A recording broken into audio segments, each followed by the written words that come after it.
Hi, my name is Bob Hanrahan, Field Application Engineer at Texas Instruments. Today, I'll be demonstrating TI's latest WEBENCH Power Designer, which can be found at webench.ti.com/power-designer. WEBENCH Power Designer is a free, comprehensive online design tool used to accurately design DC to DC, AC to DC, isolated and non-isolated power supplies. By the time you finish watching this short video, you'll be comfortable creating a full end-to-end power supply design and exporting that design to your favorite CAD environment. WEBENCH has a brand new user interface for finding the best parts, which I find valuable in itself, but it also creates a reliable schematic and a bill of material, or BOM. It has simulation capability and also provides multiple ways to collaborate and share your design with others. Now, WEBENCH is applicable to all levels, from novices to those very experienced designers. It provides simplicity, yet many advanced features, many of which are now found in pull-down menus, some of which we'll show you today. The back end of the tool uses complex analytical equations to design and then analyze the performance of the power supply, yet the tool provides an optional SPICE-based simulator so you can see waveforms that you'd expect to see in the real world. But WEBENCH is not a full-blown simulator. For that, you could use TINA TI simulation tool, which is available online free of charge. What WEBENCH does provide is a reliable power design in the matter of a few minutes. A simulator simply can't do that. But in any case, all designs must be bench tested. All designs vary by layout. All PC boards are different. So you must test it to ensure the design operates as expected. And you can find my 4-part series on testing power supplies on the TI channel on YouTube or on our website, ti.com. So now let's go through a full WEBENCH design, and then at the end I'll demonstrate and validate that design on the bench right behind me. And then we'll compare the results and see how they match up. So let's say your boss asks you to design a battery-based power supply, but it needs to support multiple batteries. Let's say a 12-volt, 24-volt, and a 48-volt battery. And also wants to support a USB source, a 5-volt input. It must be small and also inexpensive. So you think to yourself, I don't provide some margins, so I'll design for down to 4.5 volts and up to 49 volts. Sounds like a pretty tall task for a single IC. You're thinking it might require a flyback design or maybe a multi-stage design. So let's see what WEBENCH comes up with. Let's put the numbers in. We start from the WEBENCH Power Designer landing page. We click on Start Design right under the DC to DC selection. Enter our input voltage, and as mentioned earlier, we decided on 4.5 to 49 volts on the input, 3.3 volts, and 3.5 amps on the output. Now, you'll notice 2 pull-downs, one under input, one under output, for optional settings such as an EMI filter on the input, and we provide the ability to set a maximum output ripple and other options on the output. Now, WEBENCH also provides the ability to select 4 different optimization settings. Now, this actually will adjust the coefficients of the algorithms such that you end up with a low-cost design, a high-efficiency design, or a design with a small footprint. Or as often is the case, you're looking for a balance of all 3, so we'll use that today. Now here, another pull-down menu for optional settings, such as you can set your ambient temperature. I like using 50 degrees C. And here's a new one. We give you the ability to select a minimum component size. So if you don't want to work below 0603, or I sure don't want to go below 0402s, can barely see them and sure can't rework them, you have that ability. You can select to only use parts that provide an external sink and other options. And I urge you to look at the options and work with them. We just simply won't have time today. And at this point, click View Designs.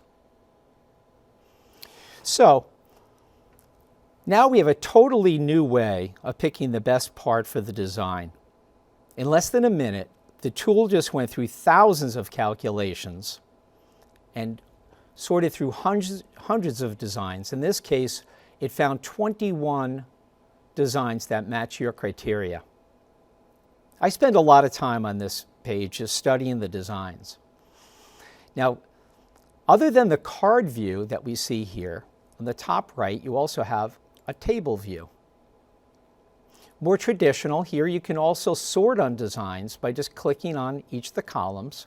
You have the BOM area or cost. We'll go back to the card view. It has a couple of features that aren't available on the table view. So here's a schematic. Again, it's at a high level you can get a feel for how many components, but by scrolling on any one of these cards, you can see the actual BOM, the component sizes, and that's a great way to just compare relative one design to the other. If you scroll to the right one more time, you have the efficiency graph for each of the designs available for quick view. In this case, we show you the graph overload from minimum to maximum, and at minimum and maximum voltage, and the center point. So below the design, you'll see some calculated numbers giving you the BOM count, the BOM area. And by the way, the BOM area is not only each package size added, but also we provide area around the package for routing. So that's a realistic number of what you'll be utilizing on a PC board layout. We also give you IC cost as well as the BOM cost. That's the full BOM cost. We go out on the web to distribution and we get the 1K pricing in real time. So that's a real good feel for again 1K volume price. You'll notice the compare capability here. You can compare designs. We'll pick a few. Let's go down and take 3 of them. You have a compare pop-up shown at the bottom. We click compare, and here in a tabular format, again, you can compare one design to another. On the left side, more options where you can use these sliders to filter the designs down to just a few that meet your needs. And at the very bottom, we have the ability to select ICs that have certain features. As an example, frequency synchronization. If you select that, it will filter out all the parts that don't have that capability. Now, we won't have time to go through every one of these today, but I really do urge you to look at all the pull-down menus and try them. You'll find that the tool has quite a few functions that the advanced user will find valuable. So you can run with this design as is once you find the one you want. Let's go with the 76003. It has a good efficiency, very small, has a built-in pass device, so as you could see compared to the one next to it, it's much smaller, and it's not a very high price. So at this point, and by the way, you could just run with the design as is and export, but a lot of people like to customize it further. Totally optional. But we are going to click Customize. So from the Customize page, we have 3 different tabs: Schematic, PCB Layout, and Bill of Materials. And below all 3 tabs, I'm going to scroll down, you'll notice calculated values. Now, we give you 4 different categories of values that you can observe and study, or the ability, if you click all, we give you all of the calculated values, both input and output. Now, these calculations are determined by an operating point that's shown at the top. In this case, it's the worst case voltage, input voltage of 49 volts, and output current 3.5 amps. You have the ability with the slider to move that, or you could type in a value.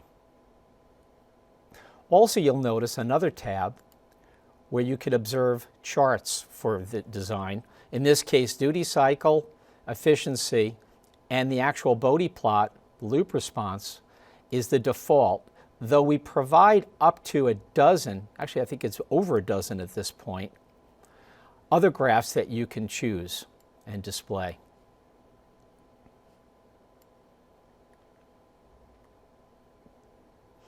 Now, I like working at the schematic, on the schematic page, because you have the ability to change any component. As an example, here's the inductor, one of the larger components in your design. You can look at the component that was chosen, and you have the ability to click on Choose Alternate to bring up other options that fall within a selection range. You can sort on package size, on price, and make changes at that point. As an example, let's say you have an output capacitor in stock that you want to use. Well, the tool chose to use 200 microfarad caps, so I'm going to click Choose Alternate. Now notice at the top there's a range that the tool chose to stay within. You can go outside of that range by simply clicking Edit. And to get to the 47 microfarad, we will need to change that to 75 microfarad. So we'll do that for the lower limit. And it's a 10 volt component, so we'll click on voltage, go down to the 10 volt parts. And we see here two 47 microfarad muriatic caps. And that happens to be the capacitor you have in stock. By the way, if one of these changes pushes you outside of a safety margin for your stability, phase margin, gain margin, we'll give you a warning at this point. On the left side of the screen, you'll notice the ability to set your operating frequency, the switching frequency, if it's available on the component, the soft start cap, and other options. The PC board layout, what we do here is we show you our evaluation board with your actual components placed. And then the other tab is the bill of materials. A lot of people like working with the bill of material view. You have a lot of the same functions, the ability to select different parts, the ability to sort on size or cost. So at some point, it's time to move on. Now, again, you can move right to export and share your design as is, or you have the ability to use our optional spice-based simulator. So let's do that. Let's run simulation. So we click Simulate, and you'll notice 4 different simulation modes. We can run a full Bode plot to check stability. You can run loads transient simulation, input simulation, or in this case, we're not going to have time to run all 4, so we'll run a steady state simulation. By the way, we have a full training video on this simulation tool that's available on the TI website. So we'll start the design. We'll be using the output of this simulation to compare the output ripple to the actual bench measurement ripple we'll do over here to the right. Also, we'll compare it to the calculated ripple that we looked at earlier, which is in the operating values, and see how they all match up.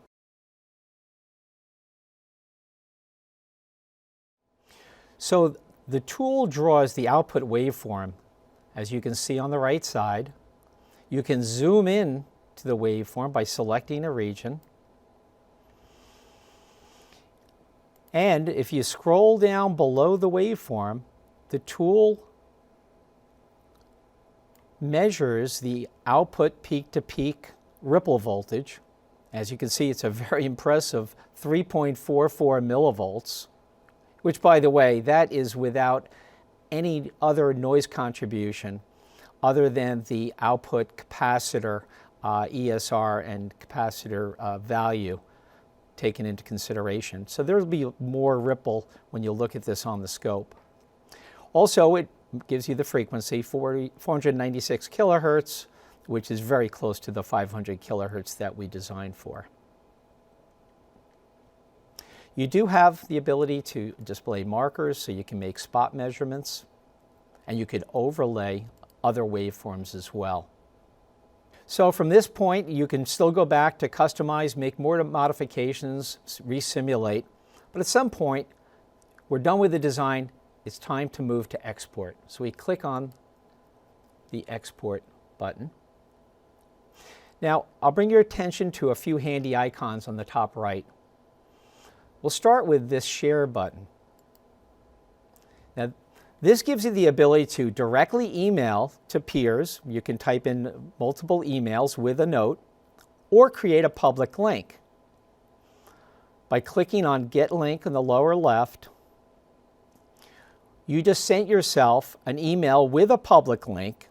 You have a link shown here that you can just copy and paste, or we provide an icon to the lower right which copied it directly over to your clipboard. We also have an icon to download the datasheet. You can order the evaluation board so you can quickly try out your design right from the TI Store website, and an icon for the landing page for the part being utilized. Now I want to bring your attention to the lower left side of the screen.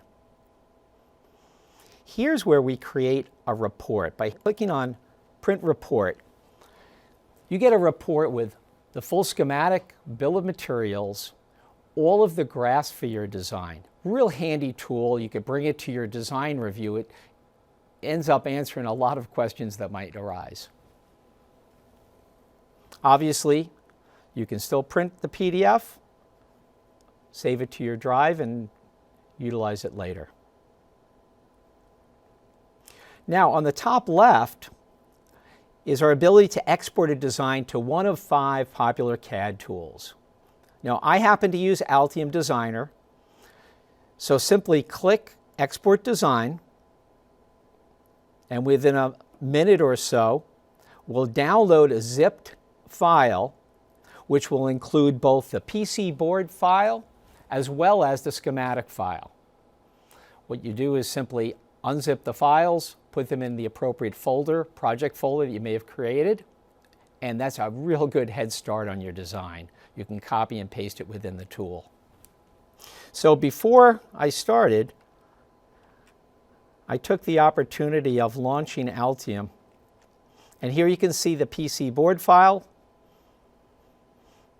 and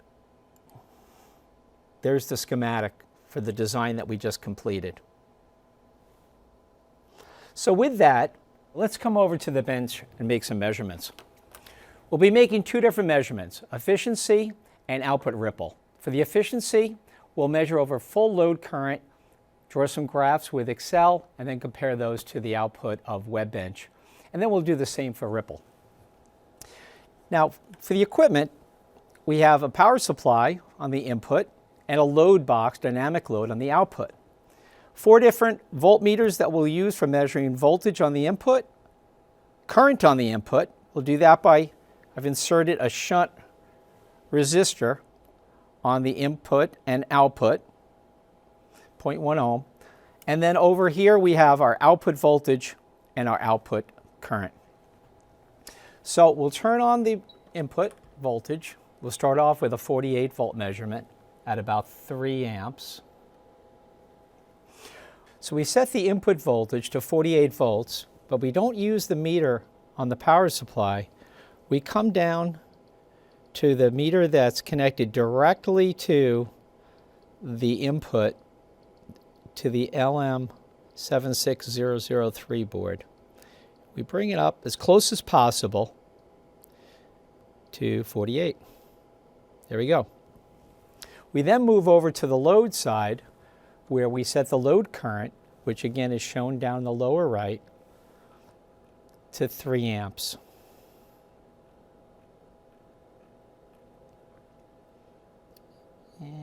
That's pretty close. That's good. And now we only need to take 2 measurements. So what I use is Excel. I prepared a spreadsheet with 3 input voltages, 5, 24, and 48, and 6 different output current measurements that we'll make. And I'll start with this measurement, which is 48 volts at 3 amps. And we see on the bottom left, 0.244 amps. And the top right measurement, 3.331. And you'll notice it draws a point to start a graph. Now, before we started the video, I took the liberty of capturing all the data. So I'll show that to you now. So here you can see the Excel spreadsheet filled in and the 3 graphs. On the left side of the screen now is the output from WEBENCH Power Designer. And as you can see, they look very similar. The x-axis is the same, the y-axis is a little bit different. And you can see that they're off slightly by about 2 to 3%, where the WEBENCH is showing an efficiency a little lower than the actual. And that is based on calculations that we use in WEBENCH. Rather it be a little better than what to expect. Now let's make our output noise measurement. Now for output noise, I always recommend taking off any unnecessary probes. So I'll pull off the voltage probes. Okay, we'll turn off channel 2 and we'll use channel 1 for this measurement. We open up the menu for channel 1, verify that it's AC coupled, and the vertical scale is set at the lowest level, 10 millivolts per division in this case. Today we'll be using the tip and barrel method, where we touch the tip to the output voltage and the ring to the ground. Now again, for proper probing technique, I suggest you go to the videos that we spoke about earlier that show how to make these very high accuracy measurements. And actually for the highest accuracy, I would use an active probe, not necessarily a passive probe, but this will be good enough for demonstration purposes. So we come in for the tip and barrel, we apply the tip to the output voltage and the ring to the ground lug and capture the scope shot. We'll try to get a good connection. Again, it's not a perfect connection, but it gives you the idea. 10 millivolts per division. It's a little higher than I measured just a moment ago. But what I did, again, just to save us time, is I captured a waveform. And as you'll see on the graph, I have it up on the screen, the LaCroix scope shot on the left, which showed about 5.5 to 6 millivolt peak to peak. On the top right, you can see that we have calculated 3.56 millivolts peak to peak. That's using the WEBENCH calculator. The WEBENCH SPICE simulator came up with 3.4. Again, 2 different engines, a little bit of difference in results, but fairly close. And as I said, when you're measuring noise at these low levels, you can expect it to actually be, show a little more than it really is in reality. So there you have it. We calculated and optimized a best-in-class power supply design in the matter of minutes.